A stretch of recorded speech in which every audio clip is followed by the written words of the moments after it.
Welcome back to DFW Close-Up. Next, we are dipping into diversity in the workplace. What does this mean, and is it a good thing?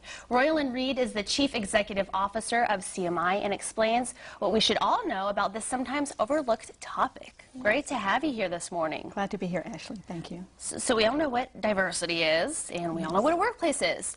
But what do we need to know about this term? What is diversity in the workplace? Well, I think actually that's a very good question, because we look at diversity, it has taken an evolution over the years. Of course, it was thought of being a good thing to do, good thing for corporate citizenship, but now it's a vital thing to do. One thing is, as our economy has changed and our nation has changed over the past few years, businesses have to look at how they do and approach their customers and their direction and their strategies different. The best way to do that is when you have a diverse team. What is that? That is a group of people that have a lot of different backgrounds, a lot of different ideas and thoughts. And when you can bring a team together like that, who knows what you can come up with. So we see a lot of trends now that your stronger, vital, thriving companies get it, and they're incorporating that into their workplace. Would you say that most companies these days are pretty tolerant of diversity in the workplace? Is it prevalent, or where are we at? Does it need to be more prevalent? Well, you know, when you look at the word and think of the word tolerant, sometimes, especially the history was, well, we just need to tolerate things. But, you know, I think tolerance is not a bad thing. Now, one thing is to patronize, and that's not good. To say, well, I'm going to go along with this, I'll patronize this program. I don't get it, but it's the thing to do. But when you tolerate something, that means you might have differences that don't feel good with you, but you learn to just go with it. I think of an example. I have teenage children, and they're very different. And a lot of times I find myself telling them, you have to learn how to tolerate one another.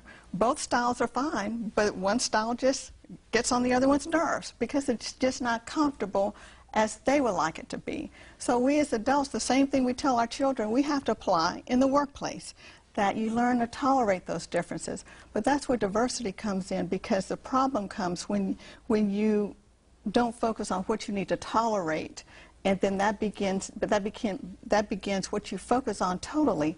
But when you really need those differences, it's when you are in the press and when you're looking for that creativity. I think of it as a marriage. Because so often with a marriage, you know, it's those little things that we have to tolerate from day to day.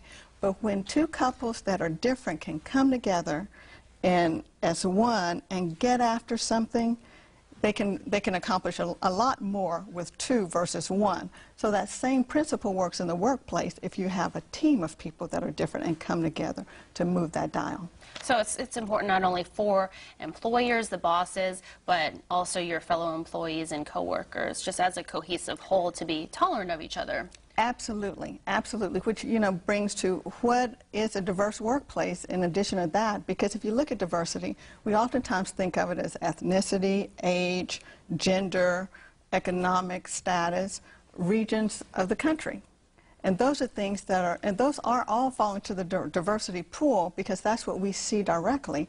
But also we have work style, we have communication styles, but also you have to look in a company, as you just mentioned, how an executive or an owner views an issue or moving the company is different than management, and it's different from an employee. So that's even a diverse group as well. So you have this complex matrix of diversity of people coming together, and how do you use all of those differences to really help the company achieve its ultimate goals and objectives. Quickly tell us how you at CMI do diversity training. Well, even with the approach we use for diversity training is, first of all, we can do partial or full service, but a lot of times, even with the full service, is to do a pre-assessment, because sometimes what people think is a diversity issue might be something else.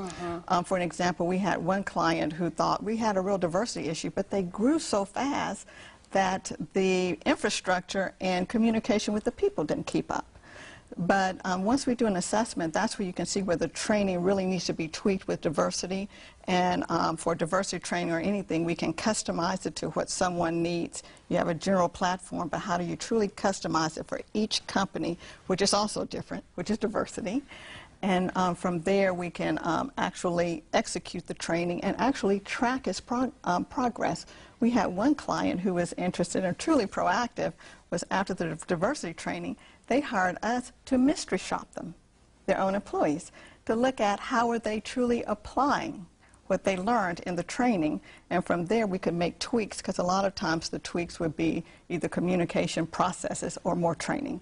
So that's a full blown of what we can do, you know, with the whole gamut, as you can see. But it's important for us as a company, if we're going to do diversity training and be diversity experts, we must acknowledge that with all of our clients. Very interesting information, Royalyn, something we probably just don't ever really talk Yes. about. So good information for all of us to know. Great. And thank you for being here this morning.